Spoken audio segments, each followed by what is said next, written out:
وہ اشکال جو اباحت والی صورت میں پیدا ہوا ہے، جس کی تشریح ہم نے کل بیان کی ہے،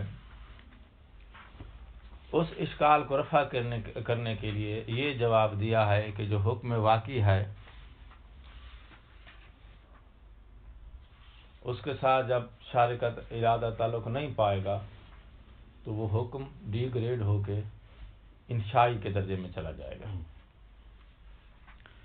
ایسی صورت میں حکم واقعی کا درجہ انشاء کا ہے، حکم ظاہری کا درجہ فعلیت کا ہے، دونوں کے سٹاپ اور درجے رتبے متقدم متاخر ہو گئے ہیں، اور دونوں کے درمیان تنافی تب آتی ہے جب دونوں ایک ہی رتبے سے تعلق رکھتے ہوں، دونوں فعلی ہوں، دونوں انشائی ہوں، دونوں منجز ہوں الی آخر۔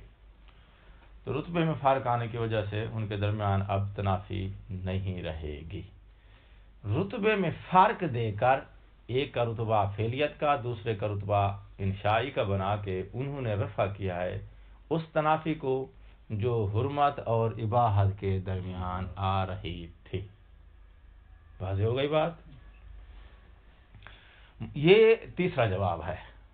ٹوٹل جوابات جو محظورات کو رفع کرنے کے لیے بیان کیے گئے ہیں 5 تھے، 5 میں سے یہ جواب جو شیخ الانصاری رحمۃ اللہ علیہ کی طرف منسوب ہے یہ تیسرے نمبر پہ آئے گا، اور مصنف نے اس کو تسلیم نہیں کیا ہے، اور اس جواب کے اوپر اس کو رد کرنے کی غرض سے اس نے 2 عدد اشکال وارد کیے ہیں، اور ان 2 اشکالات کے بیان سے آج کا درس شروع ہونے لگا ہے۔ گفتگو کا تسلسل ذہن میں آ گیا ہے؟ اچھا، مصنف کہتے ہیں پہلا اشکال یہ ہے کہ بھئی امارات ان کو تم توروک مانتے ہو یا نہیں مانتے ہو؟ جی امارات کو ہم توروک مانتے ہیں۔ توروک ماننے سے مراد یہ ہے کہ ان کو حجت قرار دیا گیا ہے علی نحو الطریق الی الحکم الواقع، اس غرض سے ان کو حجت قرار دیا گیا ہے کہ ان کو راستہ اور وسیلے کے طور پہ مکلف استعمال کرے، کہاں تک پہنچنے کے لیے؟ حکم واقعی تک پہنچنے کے لیے۔ ٹھیک ہے جی؟ ان کو حجت قرار دیا گیا ہے، کس غرض سے قرار دیا گیا حجت؟ تاکہ ان کو واسطہ وسیلہ اور ان کو راستے کے طور پہ استعمال کرے، اور مکلف کہاں تک پہنچے؟ حکم واقعی تک پہنچے۔ تو یہ توروک ہیں حکم واقعی تک پہنچانے کے۔ ٹھیک، مگر وہ حکم جس تک پہنچاتے ہیں چونکہ وہ حکم ظنی ہوتا ہے، جس کی وجہ سے گارنٹی نہیں ہوتی کہ یہی حکم واقعی ہے، تو ہم اس کو احتمال خلاف کی وجہ سے ظاہری کا نام دیتے ہیں، ورنہ در حقیقت توروک ہیں کیا؟ امارات توروک ہیں حکم واقعی تک پہنچانے کے لیے۔ ٹھیک ہو گئی بات؟ اچھا، جب یہ توروک ہیں حکم واقعی تک پہنچانے کے لیے تو پھر ان کے اندر احتمال ہے جس حکم تک پہنچائیں ہو سکتا ہے وہ واقعی ہو سکتا ہے واقعی نہ ہو۔ ٹھیک ہے جی؟ جب احتمال ہے اس کے واقعی ہونے کا، تو اب اگر یہ اس حکم تک پہنچا دیتی ہیں اور بالفرض وہ ہے حکم واقعی، تو تمہاری نظر میں وہ واقعی کس درجے کا واقعی ہے؟ فعلیت کے درجے کا یا انشاء کے درجے کا؟ انشاء کے درجے کا، کیونکہ انہوں نے جو ہے اشکال کو محظور کو رفع کرنے کے لیے کیا اس کو درجہ دیا ہے؟ حکم واقعی کو انشائی کا رتبہ دیا ہے۔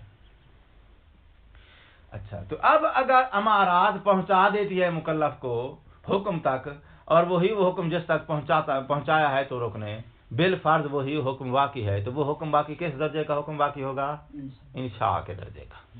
ٹھیک ہے، جب انشاء کے درجے کا ہوگا تو اب قانون کیا کہتا ہے کہ مکلف کی تکلیف نہیں بن سکتا جب تک حکم فعلیت کے درجے تک نہیں پہنچے، یعنی مکلف پر اس حکم کی امتثال، اس حکم کی ادائیگی، اس کو انجام دینا ہے یا ترک کرنا ہے، تب واجب ہوتا ہے جب وہ حکم پہنچ جائے کس رتبے پر؟ فعلیت کے رتبے پر۔ ٹھیک ہے نا؟ جب تک فعلیت کے رتبے تک نہیں پہنچتا مکلف پر اس حکم کو امتثال دینا واجب نہیں ہوتا، اس حکم کی موافقت مکلف پر واجب نہیں ہوتی۔ ٹھیک ہے نا؟ اچھا، اب آپ نے اشکال رفع کرنے کے لیے رتبوں کا فرق دے دیا کہ حکم ظاہری جو ہے یہ فعلیت کا رتبہ رکھتا ہے، حکم واقعی یہ انشائی کا رتبہ رکھتا ہے۔ اور یہ امارات یہ ہیں طرق، یعنی حکم واقعی تک پہنچانے کا وسیلہ. جب وسیلہ ہے تو اب احتمال ہے کہ پہنچا دیں، یہ بھی احتمال ہے نہ پہنچا دیں. اور اگر فرض کریں کہ انہوں نے پہنچا دیا ہے تو پہنچا دینے کی صورت میں جس حکم تک پہنچائیں گے وہ حکم واقعی الانشائی ہوگا. جب حکم واقعی الانشائی ہوگا تو حکم واقعی اور انشائی کی موافقت مکلف پر واجب نہیں ہے. ٹھیک ہوگی بات؟ جب کہ سب علماء کا اتفاق ہے کہ امارات جس حکم تک پہنچاتے ہیں اس حکم کا امتثال مکلف پر واجب ہے. تو جو ہے امارات جس حکم تک پہنچاتی ہیں اس حکم کا امتثال مکلف پر واجب ہے.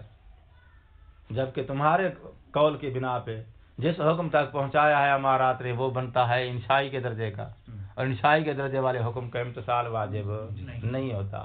ادھر سے علماء کا کہنا کہ امارات جس حکم تک پہنچائیں اس کا امتثال مکلف پر واجب ہے. اب اگر شیخ الانصاری رحمۃ اللہ علیہ کی بات مان لی جائے تو پھر نتیجہ یہ نکلے گا کہ امارات جس حکم تک پہنچاتی ہیں اس حکم کا امتثال، اس حکم کی موافقت مکلف پہ واجب نہیں ہے، کیونکہ وہ حکم واقعی کس درجے کا ہے؟ انشائی کے درجے کا ہے. اور اس کو علماء نے تسلیم نہیں کیا ہے، کیونکہ سب علماء کہتے ہیں کہ اس حکم کا امتثال اور موافقت واجب ہے جس پر یہ امارات پہنچا دیں. ٹھیک، جب اتفاق ہے تو پھر ماننا پڑے گا کہ شیخ الانصاری رحمۃ اللہ علیہ نے اس کو جو انشاء کے درجے کی طرف ڈیگریڈ کیا ہے یہ ان کا جواب ٹھیک نہیں ہے. یہ پہلا اشکال ہے. تارتن پہلا اشکال کا یشکل یعنی وہ جو کل ہم نے شیخ الانصاری صاحب کا جواب محظور کو رفع کرنے کی غرض سے تھا وہ بیان کر دیا ہے، جس میں انہوں نے حکم واقعی کو ڈیگریڈ کر کے انشاء کے درجے پہ رکھا ہے. یشکل و تارتن پہلا اشکال اس پہ یہ ہے بے عدم لزوم الاتیان، مکلف پر امتثال اور اتیان لازمی اور واجب نہیں ہوگا. ہی نائزن اس وقت جب آپ حکم واقعی کو انشائی کے رتبے میں مانتے ہیں. کب واجب نہیں ہے اتیان حکم کا؟ بما جو ہے اس اتیان کے ساتھ تعلق رکھتا ہے. اس حکم کا اتیان مکلف پر واجب نہیں ہے. قامت الامارۃ علی وجوبہ ہی، امارت جس کے وجوب پہ دلالت کرے گی. ٹھیک ہے، امارت اگر وجوب پہ دلالت کرتی ہے تو اس وجوب کا امتثال مکلف پہ واجب نہیں ہے. کیوں واجب نہیں ہوگا؟ کیونکہ مفروض یہ ہے کہ امارات جس حکم کے لیے طرق بن رہی ہیں وہ حکم واقعی انشاء کے درجے کا ہے. اچھا بھائی، عدم لزوم الاتیان، مکلف کے اوپر امتثال واجب نہیں ہوگا اس حکم کا جس حکم پر امارت نے مکلف کو پہنچایا ہے. ہی ناظرین اس وقت جب ہم اس حکم کو انشاء کا درجہ دیتے ہیں. بھئی کیوں عدم لزوم ہے؟ کیوں لازمی نہیں ہے مکلف پر اتیان اور امتثال؟ ضرورت عدم لزوم امتثال الاحکام الانشائیت، کیونکہ مکلف پر انشائی درجے کے احکام کا امتثال واجب نہیں ہوتا. کیونکہ انشائی درجے کے احکام کا مکلف پہ امتثال واجب نہیں ہوتا. ما لم تصر فعلیتن، جب تک وہ انشائی احکام فعلیت کے رتبے تک نہیں پہنچ جاتے. ولم تبلغ مرتبۃ البعث والزجر، بعث اور زجر والا رتبہ وہی فعلیت کا ہوتا ہے، یعنی تفسیر ہے اس لم تصر فعلیتن کی. ٹھیک ہے، لزوم الاتیان، حالانکہ سب علماء کا اتفاق ہے کہ مکلف پر اتیان اور امتثال واجب ہے. بہی یعنی بما قامت الامارۃ علی وجوبہ، اس حکم کا امتثال واجب ہے. قامت الامارۃ علی وجوبہ، جس حکم کے وجوب پر امارت نے دلالت کی ہے.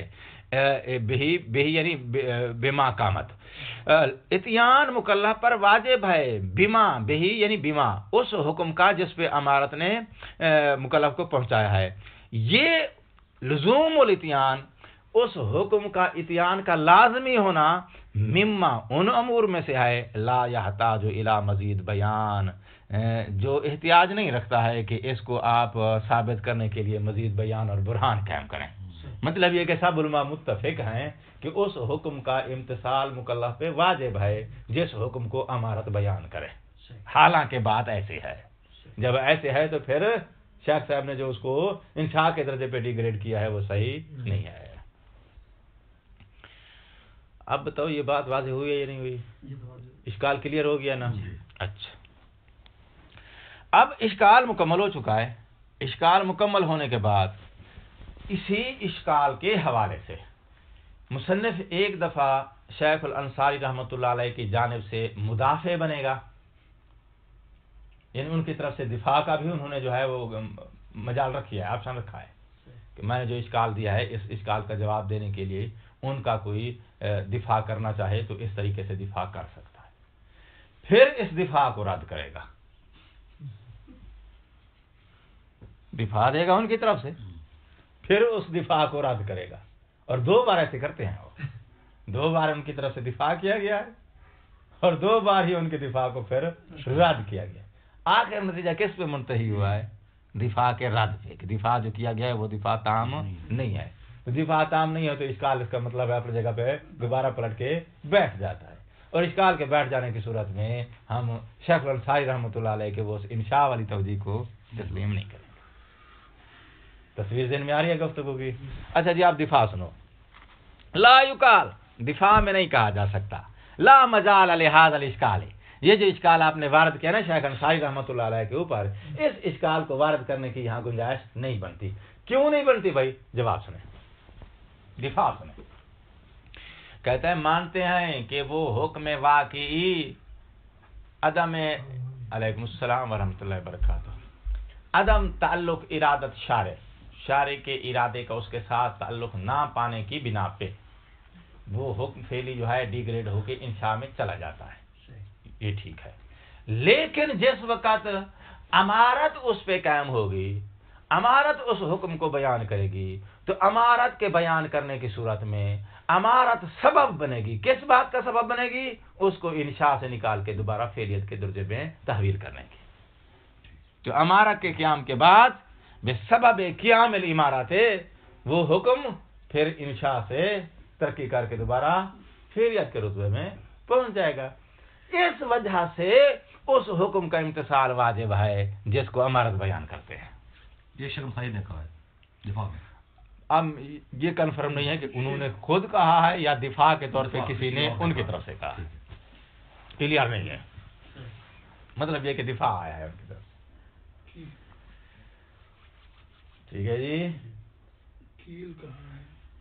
بھئی یہ جو آپ کہتے ہیں کہ امارت نے جس حکم کو بیان کیا ہے اس حکم کا امتثال مکلف پر واجب ہے، ٹھیک کہا ہے تم نے، اور وہ جو ہم نے کہا ہے کہ وہ ڈی گریڈ ہو کے انشاء میں چلا جاتا ہے وہ بھی ہم نے ٹھیک کہا ہے، لیکن وہ انشاء والا حکم امارت کے بیان کرنے کی صورت میں مکلف کے لیے اس کا امتثال واجب کیسے بنے گا؟ کہتے ہیں اس لیے بنے گا کہ بے سبب قیام الامارات، وہی حکم جو امارت کے قیام سے پہلے انشاء میں چلا گیا تھا، امارت کے قیام کے بعد وہی کیا ہو جائے گا؟ تحویل ہو کے ترقی کر کے دوبارہ فعلیت کے رتبے میں آ جائے گا۔ جب فعلیت میں رتبے میں آ جائے گا تو اس بنا پر پھر علماء نے کہا ہے کہ وہ حکم جس کو امارت بیان کرے اس کا امتثال مکلف پہ واجب ہوتا ہے، کیونکہ وہ انشائی حکم فعلیت میں آ جاتا ہے۔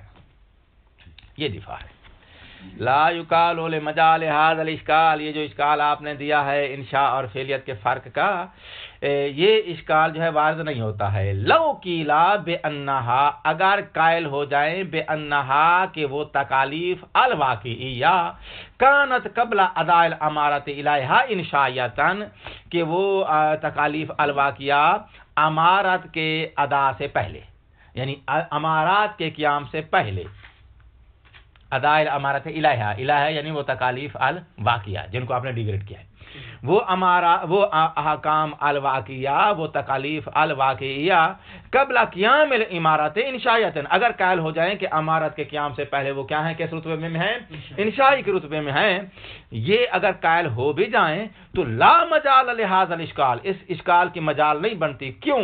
لے انہا کا تعلق لا مجال کے ساتھ ہے۔ بھئی کیوں اشکال کی مجال نہیں بنتی؟ لأنہا، کیونکہ وہ تکالیف الواقعیہ الانشائیہ بذالک یعنی بے سبب قیام الامارات تصیر فعلیتاً تبلغ تلک المرتبہ، وہ فعلیت میں تحویل ہو جاتی ہیں اور اس فعلیت کے رتبے تک پہنچ جاتی ہے۔ جب پہنچ گئی ہیں تو اب اس بنا پر جو علماء نے اتفاق دیا ہم اسی اتفاق کا حصہ ہیں.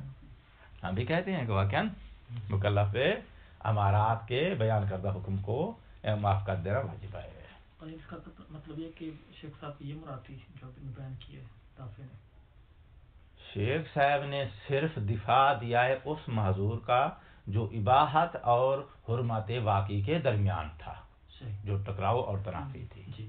اور اس تنافی کو رفع کرنے کے لیے ایک حکم کو اس نے ڈی گریڈ کر کے انشائی کے درجے میں بھیج دیا، ایک کو فعلیت کے درجے میں رکھا. انہوں نے کہا تنافی ختم ہو گیا ہے. تنافی تب تھی جب دونوں کا رتبہ ایک ہوتا.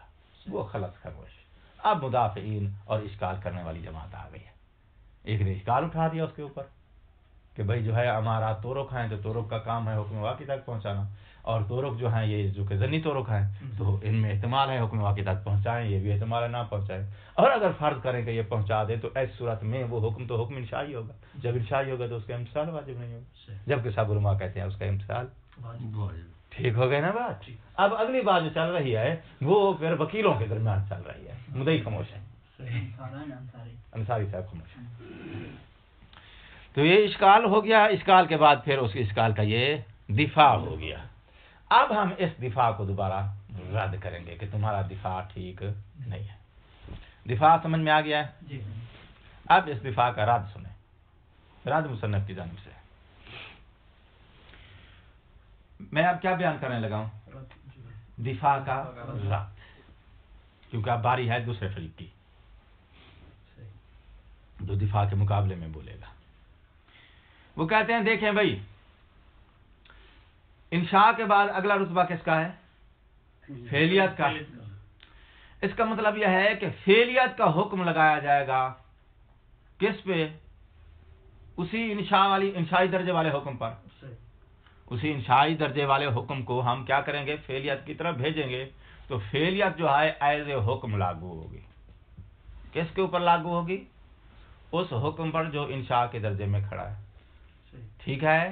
لیکن انشاء کے درجے میں جو حکم کھڑا ہے اس کو ہم فعلیت کا رتبہ دیں گے ایک شرط پر. اس شرط کا نام کیا ہے؟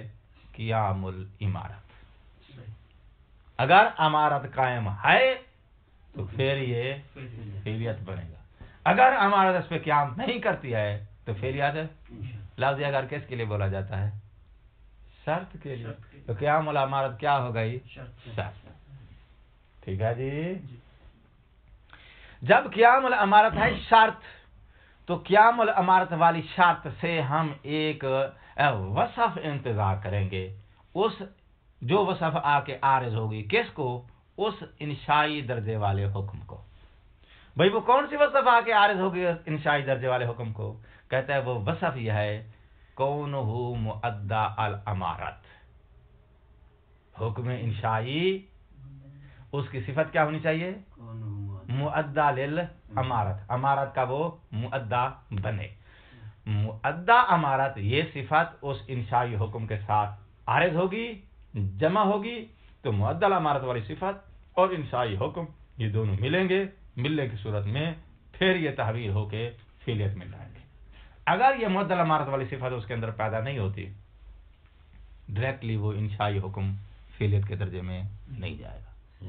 ٹھیک ہو گئی بات. تو مؤدی امارت والی صفت یہ کہاں سے آپ نے لی ہے کہ اس کے اندر ہوگی؟ تو اس صفت کے آنے کے بعد وہ انشائی حکم فعلیت میں جائے گا، کیونکہ آپ نے قیام الامارت کو اس کے تحویل ہونے کے لیے شرط قرار دے دیا ہے. تو قیام الامارت کی شرط سے ہم نے یہ وصف نکالی ہے، انتظار کی ہے کہ یہ صفت جب اس کے اندر پیدا ہوگی تو یہ وہاں پہنچے گا، اس صفت کی بدولت وہاں پہنچے گا. ٹھیک ہو گئی بات. تو اس کا مطلب یہ ہے کہ فعلیت کے رتبے میں جس میں جانا ہے وہ چیز مرکب ہے من الصفت والموصوف. موصوف کیا ہے؟ الحکم الانشائی. صفت اس کی کیا ہے؟ مؤدی الامارت. ٹھیک. یہ صفت موصوف کا مجموعہ کدھر جائے گا؟ فعلیت میں.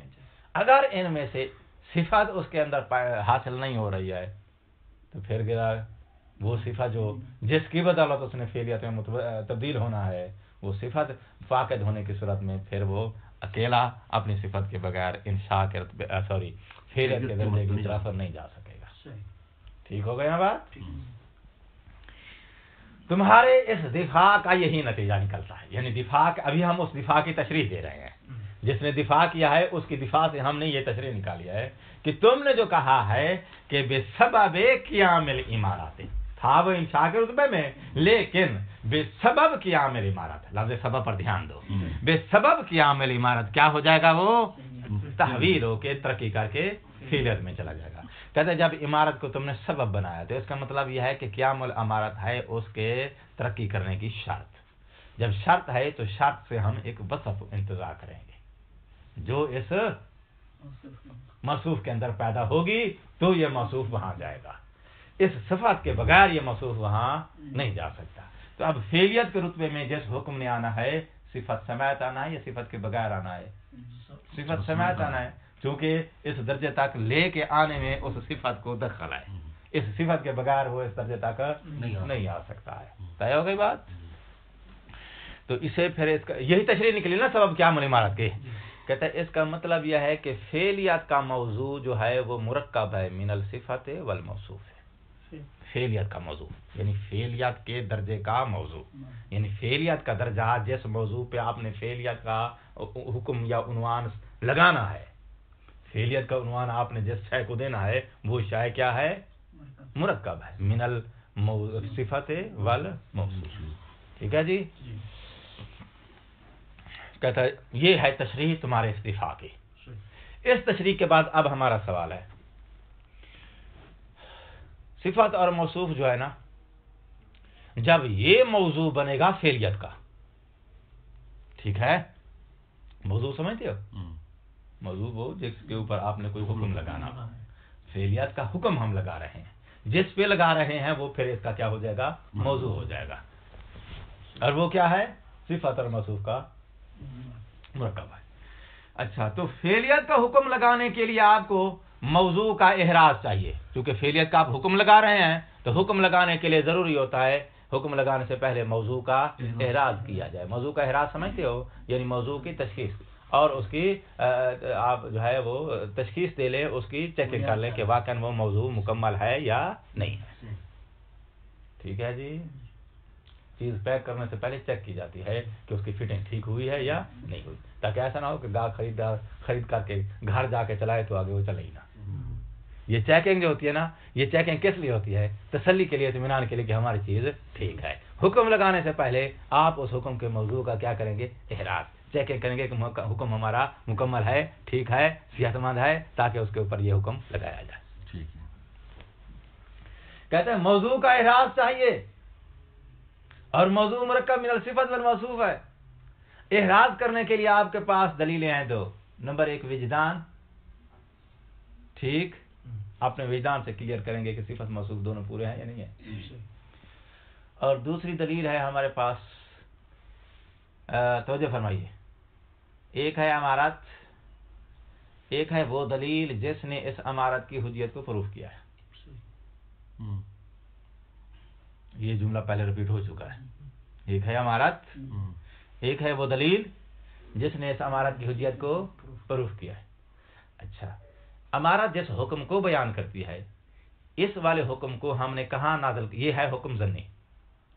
اور ظن یاد ہوگا تم کو وہاں تنزیل کی بحث میں کہ ظن کو جو ہے وہ ہم تنزیل کرتے ہیں کہاں پہ؟ قطع کے مقام پہ. تو ہم نے وہاں یہ بحث کی تھی کہ قطع طریقی کے مقام پر نازل کر سکتے ہیں، موضوع کے مقام پہ نازل نہیں کر سکتے. یہ ساری تفصیل پیچھے گزر چکی ہے.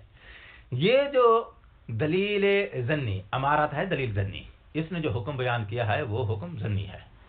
ٹھیک ہے نا؟ اس حکم ظنی کو ہم نے نازل کرنا ہے کس کے مقام پہ؟ حکم واقعی کے مقام پہ. نازل کرنا ہے کس بنا پہ؟ کیونکہ اس دلیل نے کہا ہے کہ امارت حجت ہے.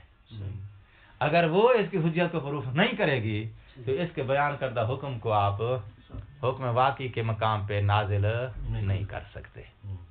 ٹھیک ہو گئی بات؟ تو ایک تو آپ کے پاس وجدان ہے جس کے ذریعے آپ فعلیت کے موضوع کا احراز دے سکتے ہیں. دوسری آپ کے پاس وہ دلیل حجیت ہے جس کے ذریعے آپ موضوع سمجھ گئے ہو، فعلیت کے موضوع کا احراز. اگر وہ دلیل کہہ رہی ہے کہ بھئی یہ حکم جس وقت حکم واقعی کے مقام پر نازل کیا جائے گا تو نازل ہونے کی صورت میں اب جس کو ہم نے نازل کرنا ہے یہی انشائی سے تحویل ہو، یہ ذہن میں رہے. توجہ فرمائیے، ذرا تصویر میں کلیئر کر دوں. امارت نے حکم بیان کیا ہے، ٹھیک. اب یہ نہیں ہے کہ وہاں اس کے سامنے ایک دوسرا اور حکم ہے اور یہ اس حکم کی جگہ پہ آئے گی، نہ، یہ ساری چیز عالم اعتبار میں چل رہی ہے. عالم خارج میں وہاں کو مشاہدہ تھا نہیں، اسی تصویر نہیں ہے کہ وہاں ایک حکم واقعی ہے، ایک حکم ظاہری ہے اور حکم واقعی کو کرسی سے اٹھا کے اس کی جگہ پہ اس کو ہم نازل کریں گے، نہ، یہ عالم اعتبار میں چل رہا ہے سارا. عالم اعتبار میں ہم اعتبار کریں گے. کیا اعتبار کریں گے؟ کہ یہ حکم جس کو امارت نے بیان کیا ہے یہ حکم کیا ہے؟ واقعی ہے. اس کو اعتبار کرنے سے یہی کیا ہو جائے گا؟ واقعی شمار ہو جائے گا. کیوں؟ اس لیے کہ وہ دلیل کہہ رہی ہے کہ اس کو واقعی مان لیا جائے. دلیل حجت کیا کہہ رہی ہے کہ اس کو بیان کرنے والی دلیل حجت ہے، تو جب وہ حجت ہو گئی تو حجت صفت کس کی ہے؟ قاط کی. یہ اب قاط والی صفت لے لے گی تو اس وقت بیان کرتا حکم جو ہے وہ اس حکم کا درجہ لے لے گا جس حکم کو قاط بیان کرتا ہے. پتہ نہیں یار یہ چیزیں سمجھ میں آ رہی ہے نہیں آ رہی؟ کوئی ہوں ہاں کرو گے تو مجھے پتہ چلے گا. مجھے شک پڑ جاتا ہے کہ پتہ نہیں ساری کہانی پیچھے رہ گئی. اچھا، تو وہ دلیل حجت کیا کرتی ہے؟ آ کے تنزیل کا کام دیتی ہے. کس چیز کی تنزیل کا؟ تنزیل سے مراد یہ ہے کہ جو حکم امارت نے بیان کیا ہے اس حکم کو ہم فرض کر لیں گے. کیا فرض کر لیں گے؟ واقعی فرض کر لیں گے. ٹھیک ہے جی. جب اس کو ہم واقعی فرض کریں گے تو اب واقعی جو ہے اس کو ہم نے کس درجے کا رکھا ہوا ہے؟ انشائی کے درجے کا. شیخ انصاری صاحب کے بقول انشائی کے درجے کا، انشائی کے درجے کا رکھا ہے. تو اب وہ حجت والی دلیل تنزیل کا کام دیتی ہے. جب تنزیل کا کام دیتی ہے تو یہ حکم اسی درجے کے اوپر جا کے تنزیل کرے گا جس درجے کا آپ نے حکم واقعی فرض کیا ہوا ہے. شیخ الانصاری رحمۃ اللہ علیہ نے فرض کیا ہوا ہے انشاء کے درجے کا، تو اب یہ حکم جو ہے وہ تنزیل کرے گا کس درجے پہ؟ انشاء کے درجے سے. دیگر علماء نے فرض کیا ہوا ہے فعلیت کے درجے پہ، یہ تنزیل کرے گا اس کے فعلیت کے درجے پہ. ٹھیک ہے.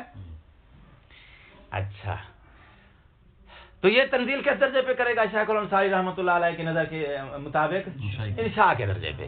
جب انشاء کے درجے پہ آئے گا تو آپ کو جو ہے وہ حکم فعلی الانشاء فعلی نہ حکم واقعی الانشائی مل جائے گا، موصوف مل جائے گا.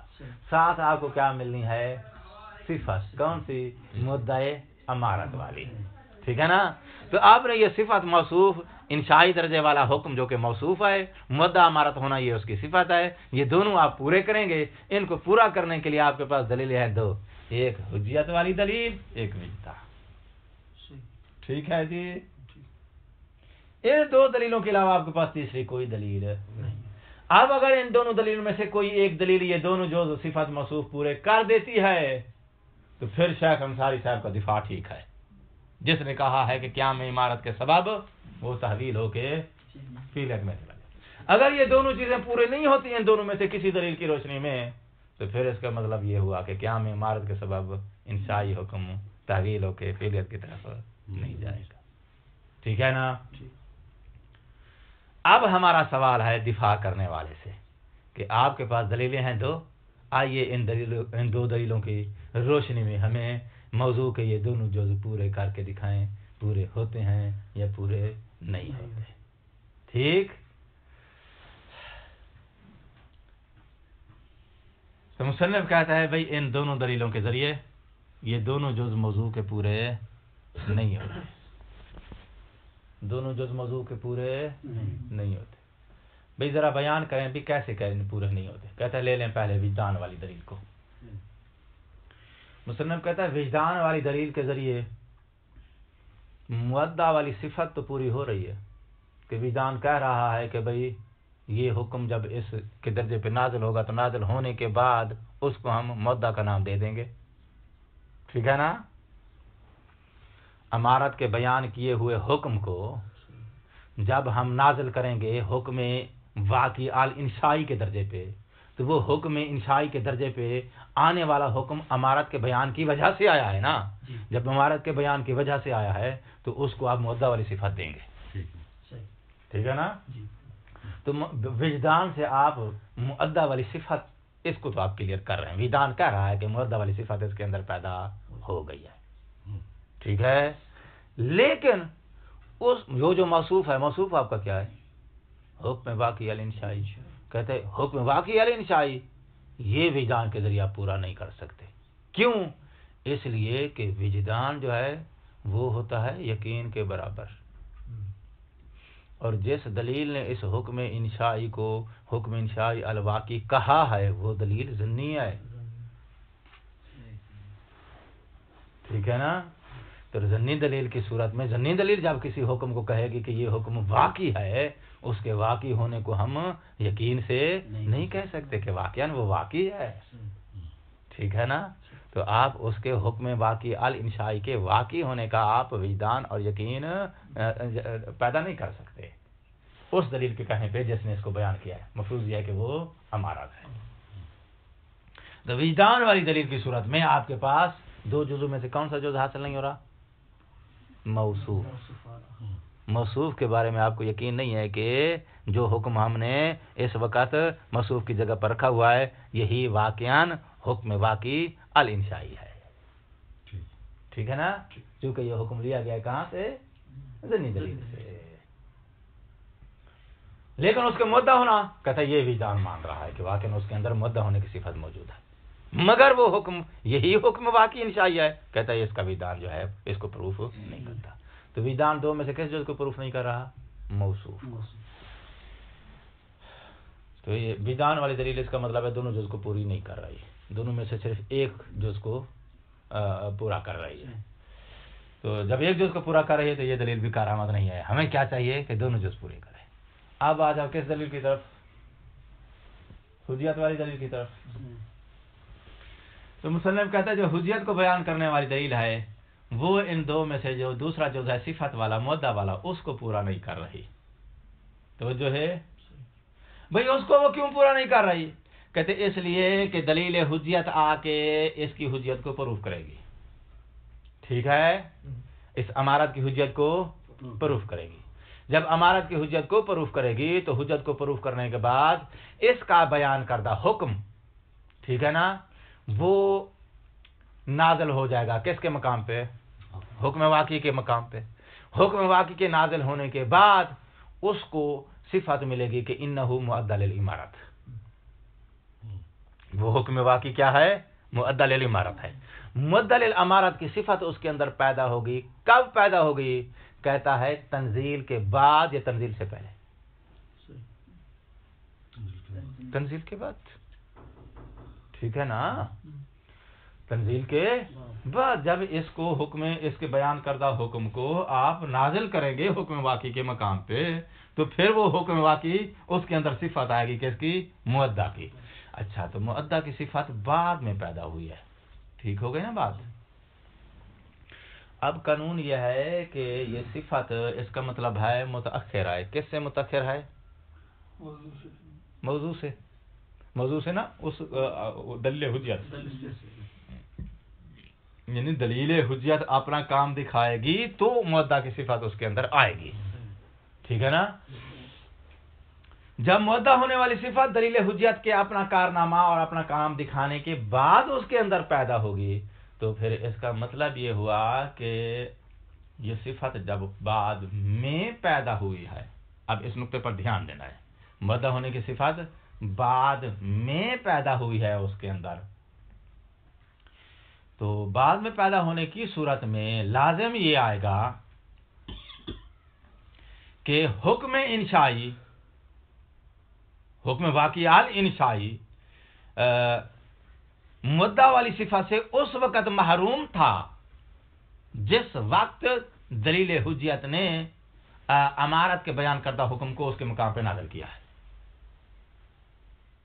توجہ ہے؟ جس وقت امارت کے بیان کردہ حکم کو نازل کیا گیا ہے حکم واقعی الانشائی کے درجے پہ، اس وقت وہ مؤدی کی صفت سے محروم ہے. کیوں محروم ہے؟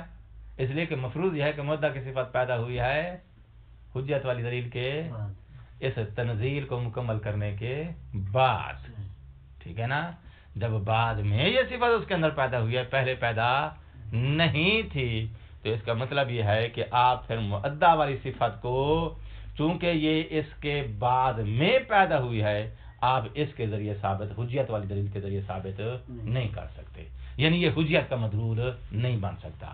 حجیت، کیونکہ مدلول کے لیے ضروری ہوتا ہے کہ وہ کیا ہونا چاہیے، زمانے کے لحاظ سے بعد میں نہیں ہونا چاہیے. اس کو اور سمجھانا چاہتا ہوں. پہلے دال اور مدلول سمجھو.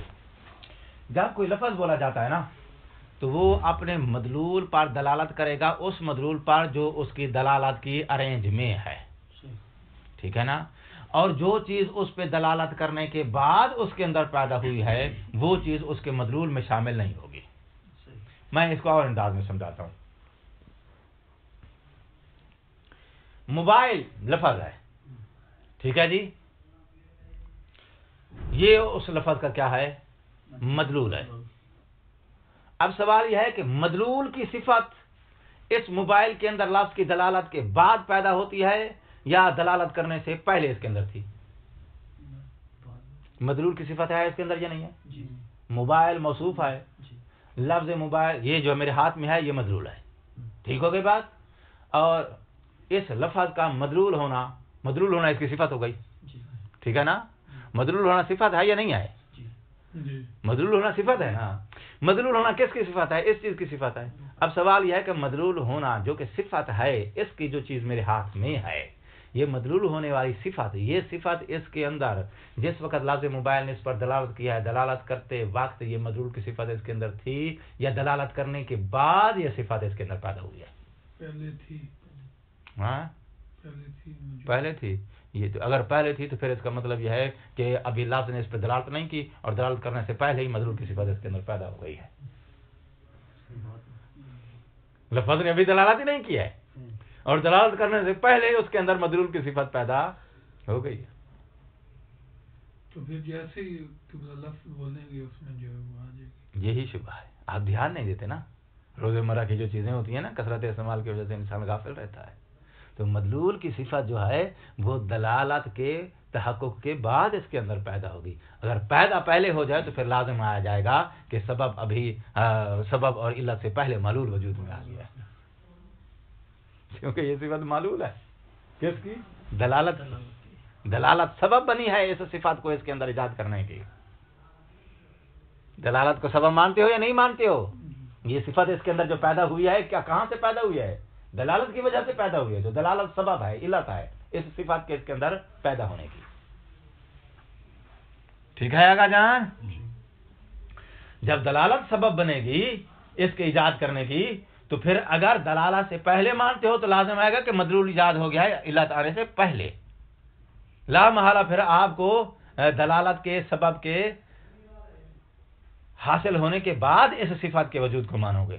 جب بعد میں مانو گے تو پھر اس کا مطلب ہے جس وقت یہ دلالت کر رہی تھی اس وقت مدلولیت کی صفت سے یہ محروم تھا. ٹھیک ہے، اب واپس آ جاؤ. تم نے کہا ہے قیام اور عمارت کیا ہے؟ سبب ہے. سبب بولا نا تم نے.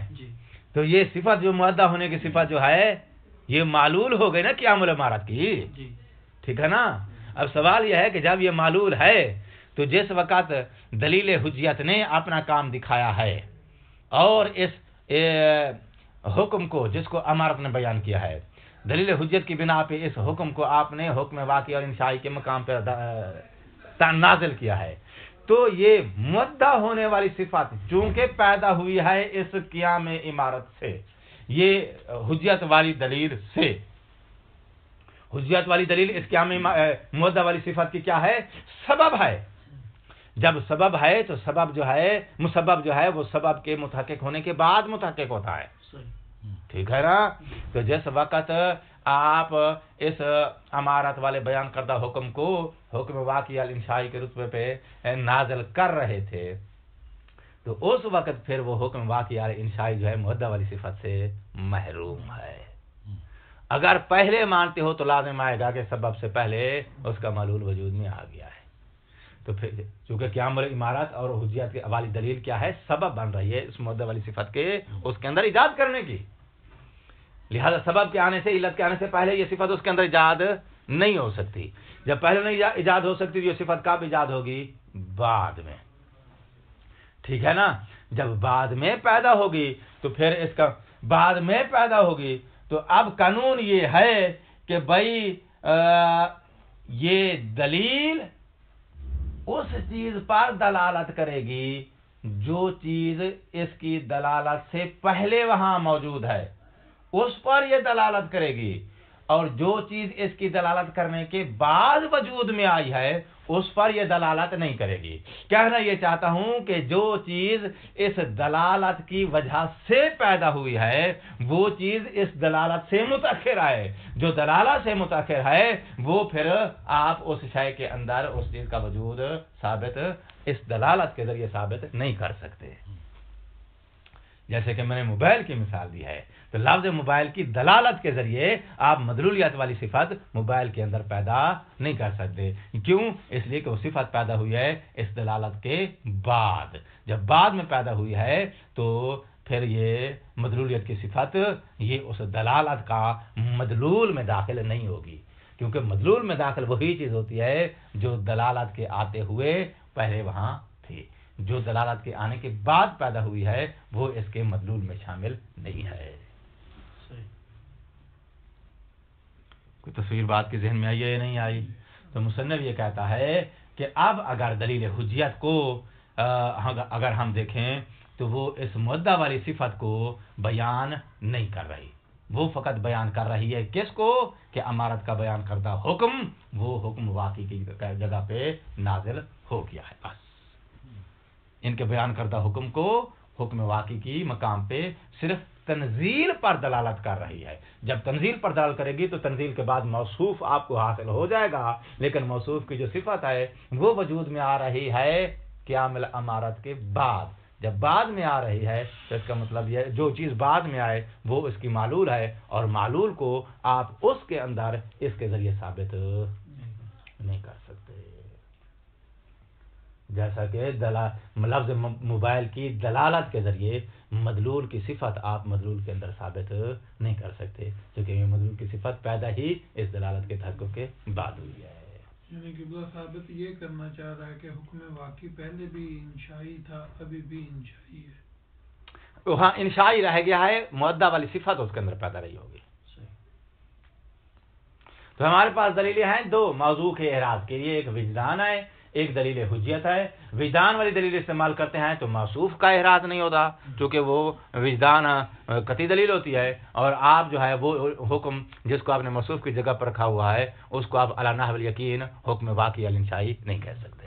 اور اگر دلیل حجیت کی طرف جاتے ہیں تو وہ دلیل حجیت جو ہے وہ اس موصوف کو بیان کر رہی ہے، مگر صفت جو ہے وہ اس کے مدلول میں شامل نہیں ہے. کیوں اس کے مدلول میں شامل نہیں ہے؟ کیونکہ اس کو وہ صفت جو ہے وہ اس کی دلالت کے بعد وجود میں آئی ہے. جو چیز بعد میں وجود میں آئی ہو وہ اس کے معلول میں شمار ہوتی ہے. معلول یعنی اس کی وجہ سے وہ وجود میں آئی ہے. دلیل حجت کی دلالت کے وجہ سے، دلیل حجت کے قیام کی وجہ سے وہ وجود میں آئی ہے. جو وجہ سے وجود میں آئی ہو وہ اس کے معلول مطابقی میں شامل نہیں ہوتی. لیکن دو جز مکمل تو ہو گئے ہیں، ایک جو ہے وہ دلیل وجدان سے، دوسرا جو ہے نہیں، دونوں جز جو ہیں وہ ایک ہی دلیل سے پورے ہونے چاہیے.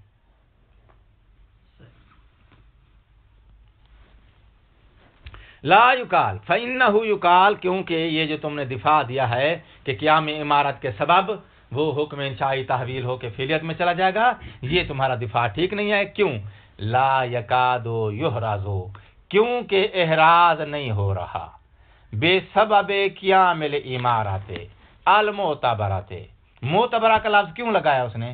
اشارہ دینے کے لیے اس کی دلیل کی طرف جو آ کے اس کے اعتبار اور حجیت کو پروف کرے گی. اس عمارت کے قیام کے سبب جو عمارت جس کی حجت پروف ہو چکی ہے، وہ عمارت کہاں قیام کرے گی؟ علی حکم انشائی، حکم انشائی پر قیام کرے گی. تو اس کے قیام کے سبب احراز حاصل نہیں ہوتا، الا مگر احراز حاصل ہوتا ہے. تو کس چیز کا احراز ہوتا ہے؟ حکم انشائیون، حکم انشائی کا احراز ہوتا ہے. یعنی کہنا یہ چاہتا ہے کہ دلیل حجت آئے گی، وہ آ کے امارت کے بیان کردہ حکم کو جب نازل کرے گی حکم واقعی کے مقام پہ، اور مفروض یہ ہے کہ حکم واقعی کیا ہے، انشائی کے رتبے کا ہے، تو ہم کو اس دلیل حجت کی اطاعت میں کیا حاصل ہو جائے گا، کس چیز کا احراز حاصل ہو جائے گا؟ حکم انشائی کا احراز حاصل ہو جائے گا. اور حکم واقعی کا انشاء جو ہے، حکم انشائی الواقعی کا جو احراز حاصل ہو رہا ہے وہ تعبداً ہوگا. تعبداً سمجھ گئے ہو؟ یعنی حکم اس دلیل حجت کی اطاعت میں ہمیں حاصل ہوا ہے. ہم اس حکم کو حکم انشائی الواقعی کہہ رہے ہیں تعبداً. تعبداً یعنی حجت کو پروف کرنے والی دلیل کی اطاعت میں. اچھا اب واپس چلے جاؤ. لا حقیقتاً ولا تعبداً، نہ حقیقتاً نہ ہی تعبداً احراز حاصل نہیں ہوتا، مگر حاصل ہوتا ہے تو فقط ایک ہی چیز کا، وہ کیا ہے؟ حکم انشائی ہے. اور حکم انشائی کا جو احراز حاصل ہو رہا ہے وہ بھی تعبداً، یعنی موصوف کا جو احراز حاصل ہو رہا ہے وہ تعبداً حاصل ہو رہا ہے. موصوف اور صفت دونوں کے مجموعے کا احراز حاصل نہیں ہو رہا. لا حکم انشائیون عدت الہ الامارہ، نہ کہ صفت اور موصوف دونوں کے مجموعے کا احراز حاصل ہو رہا ہے. بھئی اس کے علاوہ میرے پاس اور ترجمہ نہیں تھا. کہنا یہ چاہتا ہے کہ قیام عمارت کے سبب، قیام عمارت کے سبب فقط موصوف کا احراز ہوتا ہے، صفت اور موصوف دونوں کا احراز نہیں ہوتا. ترجمہ سمجھ گئے ہو؟ ہوں ہاں تو کرو. جی عائشہ جی. جی اچھا یہ لا جو ہے اس مد مقابل بولا جائے گا. حکم انشائیون، حکم انشائی کا فقط احراز حاصل ہو رہا ہے، نہ کہ حکم انشائی زائد عدت الہ الامارہ، اس کے مدعا ہونے والی صفت کا بھی ساتھ میں احراز حاصل ہو رہا ہے. اس دونوں چیزوں کا، صفت موصوف کے مجموعے کا، دونوں کا ایک ساتھ احراز حاصل نہیں ہو رہا. کس سے؟ قیام عمارت سے. حکم انشائی جو ہے وہ موصوف ہے اور مدعا جو ہے مدعا ہونا اس کی صفت ہے. اچھا نہ حقیقتاً دونوں صفت موصوف کے یعنی مجموعے کا احراز نہ حقیقتاً ہو رہا ہے، نہ مجموعے کا احراز تعبداً ہو رہا ہے. ہاں مجموعے میں سے صرف ایک جز کا تعبداً احراز ہو رہا ہے. ہم پورے مجموعے کا احراز چاہتے ہیں. پورے مجموعے کا احراز نہ تعبداً حاصل ہو رہا ہے نہ حقیقتاً. حقیقتاً کا اشارہ وجدان کی طرف ہے. مجموعے کا احراز آپ نہ حقیقتاً حاصل کر رہے ہیں یعنی وجداناً، اور نہ ہی تعبداً یعنی نہ ہی آپ اس حجت والی دلیل سے کر رہے ہیں. دونوں کا پورے مجموعے کا احراز نہ اس دلیل سے ہو رہا ہے نہ اس دلیل سے. اس دلیل سے بھی ایک جز کا ہو رہا ہے، اس دلیل سے بھی ایک جز کا ہو رہا ہے. اما حقیقتاً کہتے رہی حقیقتاً بات حقیقت کی کہ آپ پورے مجموعے کا احراز کریں حقیقتاً، کہتے فواضح واضح ہے. واضح کا لفظ اس نے بول دیا ہے کہ بھئی چونکہ اس حکم کو بیان کرنے والی دلیل ظنی ہے تو ظنی دلیل کے ذریعے آپ کیسے دعویٰ وجدان کا اور قاط کا کر سکتے ہیں کہ حاصل ہونے والا حکم جو ہے وہ انشاء، یعنی ایک جز کا جو ہے آپ جو ہے دعویٰ نہیں کر سکتے، بجائے یہ کہ آپ پورے جز کا کریں، پورے موضوع کا کریں. فواضح تو واضح ہے کہ بھئی پورے مجموعے کا احراز حاصل نہیں ہو رہا وجدان سے، کیونکہ اس مجموعے کا ایک جز جو ہے اس کے بارے میں آپ یقین نہیں کر سکتے کہ یہی واقعان حکم انشائی الواقعی ہے. وَأَمَّا تَعَبُّدًا، تعبداً کا اشارہ کدھر جائے گا؟ دلیل امارت کی طرف، جس نے آ کے اس امارت کی حجت کو پروف کیا ہے. کہتے فَلِأَنَّا قُصَارَا مَا ہُوَ قَضِيَّةُ حُجِّيَّةِ الْعِمَارَةِ، زیادہ سے زیادہ جو بات آپ کہہ سکتے ہیں وہ یہ ہے کہ امارت کی حجیت کا تقاضا یہ ہے کہ کون مؤدّاہا، امارت کا جو مؤدّا ہے، حول واقع اور تعبداً، اسی مؤدّا کو، مؤدّا سے مراد ان کے بیان کردہ حکم کو تنزیل کر کے تعبداً واقع کا درجہ دے دیا گیا ہے. آپ زیادہ سے زیادہ آپ امارت کی حجت سے یہ بات نکال سکتے ہیں کہ ان کے بیان کردہ حکم کو حکم واقعی کا درجہ دے دیا گیا ہے تعبداً. یہ دعویٰ کر سکتے ہیں. لالوا کے اللہ زی عدد الہ الامارہ، لیکن یہ دعویٰ نہیں کر سکتے کہ بھئی وہ واقعاً حکم واقعی بھی ہے اور ساتھ اس کے مؤدہ ہونے کی صفت بھی اس کے اندر موجود ہے. یہ دونوں چیزیں اس امارت کو بیان کرنے والی، حجت کو پروف کرنے والی دلیل سے حاصل ہو رہی ہیں. اس چیز کو آپ ثابت نہیں کر سکتے. ففہم، اس کو آپ غور سے ذرا دھیان سے دیکھیں. جس وقت یہ تنزیل کی بحث آئی تھی کہ آپ امارت کو قط طریقی کی جگہ پہ نازل کر سکتے ہیں، قط موضوعی کی جگہ پہ نازل نہیں کر سکتے، یاد ہے؟ تو وہاں اس نے کہا اچھا چلو دلالت مطابقی کے ذریعے تو ثابت نہیں کر سکتے، دلالت الزامی کے ذریعے ثابت کر لیں گے، کیونکہ دو اعتبار ہیں تو ان میں سے ایک اعتبار جو ہے وہ مدلول مطابقی ہو جائے گا، دوسرا اعتبار مدلول التزامی ہو جائے گا. یاد ہے یا نہیں ہے؟ فہم کے ذریعے اس نے اشکال دی جواب. تو وہاں پھر اس نے آخر میں ایک جو ہے وہ آپ کو ایک فائنل راؤنڈ میں ایک اس نے جواب دیا تھا لیکن نہیں بھائی، جو حجت کو پروف کرنے والی دلیل ہے نا وہ صرف مدلول مطابقی کو بیان کرے گی، مدلول التزامی کو بیان کرے گی تو دور آ جائے گا. ٹھیک، مدلول التزامی آپ اس سے ثابت نہیں کر سکتے. ہاں مدلول التزامی آپ کسی منفصل مستقل دلیل سے ثابت کرنا چاہیں تو یہ ہو سکتا ہے. فہم کا اشارہ آج بھی اسی نقطے کی طرف ہے کہ آپ وہ جو دلیل حجت ہے وہ آ کے دلالت کرے گی. کس بات پہ دلالت کرے گی؟ کہ امارت کا بیان کردہ حکم یہ اس حکم واقعی کے مقام پہ نازل کر دیا جائے. بس اس کے مقام پہ نازل کر دینے پر تنزیل پر دلالت کرے گی. تنزیل کے بعد اس کے اندر مدعا کی صفت پیدا کرو، اس پہ دلالت نہیں کرے گی. تو اب مدعا کی صفت پیدا کرنے کے لیے آپ کسی اور مستقل دلیل کے ذریعے آپ جو ہے وہ ثابت کر دے ہیں تو آپ کر سکتے ہیں. فہم کا اشارہ اس بات کی طرف ہے کہ منفصل دلیل کے ذریعے آپ مدعا والی صفت کو آپ اس کے اندر ثابت کرنا چاہیں تو کر سکتے ہیں، لیکن آپ کے پاس ایسی دلیل متوفر نہیں. کہاں ہے مستقل ایسی دلیل جو مدعا والی صفت کو پیدا کرنے کے لیے الگ سے آپ کو مل جائے کہیں سے؟ اشارے کی طرف سے نہیں ہے. اچھا جی، ایک دفعہ مکمل ہو گیا. بولتے یہ جانتے ہی. اچھا چلو کوئی بات نہیں، دھیان دے جا، تفریح ہو گئی ہے. حجت کا تقاضا یہ ہے کہ آپ ان امارات کو جب حجت مانیں گے تو حجت ماننے کی بنا پہ آپ کیا کریں گے؟ ان کے بیان کردہ حکم کو حکم واقعی کے مقام پہ نازل کر دیں گے. بس حجت ماننے سے آپ یہ چیز حاصل کر سکتے ہیں. حکم واقعی پر نازل کرنے کے بعد پھر اس حکم واقعی کے اندر مدعا والی صفت بھی آپ ثابت کر رہے ہیں ان کی حجت ہونے سے اور حجت کو بیان کرنے والی دلیل سے. یہ چیز آپ ثابت نہیں کر سکتے. ہاں مدعا والی صفت آپ کسی اور مستقل دلیل سے ثابت کرنا چاہیں تو کر سکتے ہیں، مگر یہ کہ کوئی مستقل دلیل بازار میں دستیاب نہیں ہے. خلصنا من ھذا.